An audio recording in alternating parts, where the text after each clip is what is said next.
Hey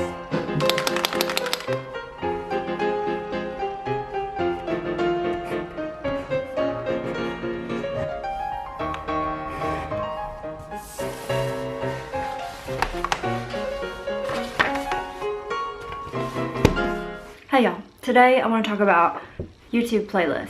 If you think of a YouTube channel like a library of videos, then playlists are like sections of the library, bookshelves that are labeled so that you know where you can find the type of content, the type of books, the type of videos that you want to watch. So on YouTube, having different playlists makes your channel friendlier for viewers because it saves them time. So this is my YouTube channel right now.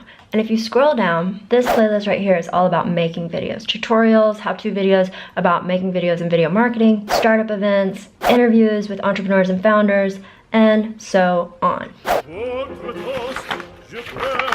3 types of content that I'm gonna have on my channel. 1, personal vlogs about my life.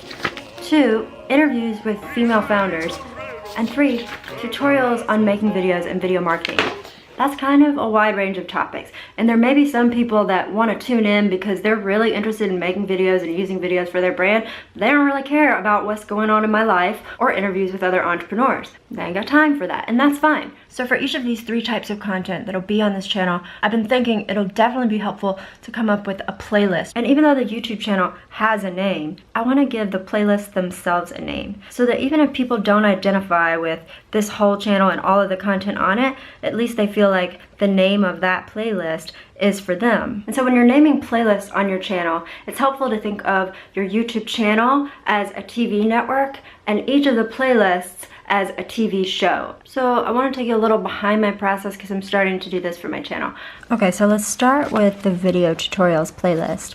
I started thinking of a name for this playlist, this series, this show. I was like, what is this series about? It's gonna be a bunch of videos about video. So then I was like, why don't I just call it video on video? So then of course I Google that, see that nothing comes up, and I'm like, boom, it's mine. And then I just started thinking, what would I want the logo to be? Because I want there to be a little logo, a little sign on every one of the videos so that people know this is the video on video series. So then I just sketched it out. I knew that I wanted the video on video because it's literal and figurative. And now I want to show you how I turned this into a logo on here. Okay, so I started out in Adobe InDesign. Oh, look at my mouse when I go, oh, look at that. Here's my first stab at getting my idea from paper to the digital form. I don't really care what it looks like right now. To make great art, you have to experiment. Actually, to do anything great, you have to be able to experiment and screw up to get to somewhere really good. We weren't to somewhere really good yet. So then I just start playing around with the fonts. Here's stab number 2. Not really much to say. A different font, a different fail. And then I found this font, and this font is just way cooler than I ever could be.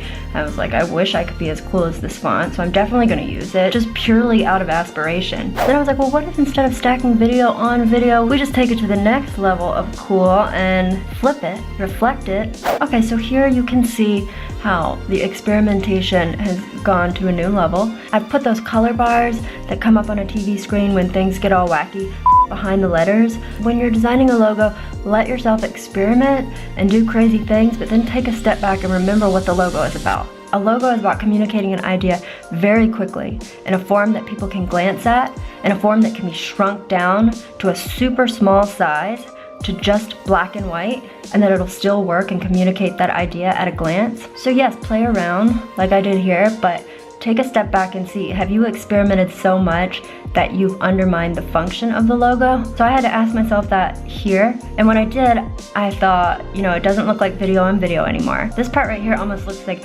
video on audio at a glance. It's difficult to read because of all the colors, even though they look kind of cool. And so this is the final product. And then here is the cover for the last vlog that I did that was a video tutorial that will go in that video on video playlist. So then if someone subscribes to my YouTube channel and then they get updates about new videos, but they're only interested in video tutorials, I'm trying to make it easy for them to always look for this logo so then they know whether they want to watch the video or not. I want to be as helpful as I can. Yeah, so that's it. That's a playlist, branded logo, and it feels really nice. So I want to keep sharing more with you about the little things I'm doing bit by bit to work on this channel, especially because the bit by bit thing is something that I struggle with. One thing that was holding me back from moving forward with this project was thinking I had to have all these things in place immediately before I could begin. And the older I get, the more I realize all the pieces are never going to be in place. You've got to just enjoy constantly putting the pieces together, and that's the meaning of life.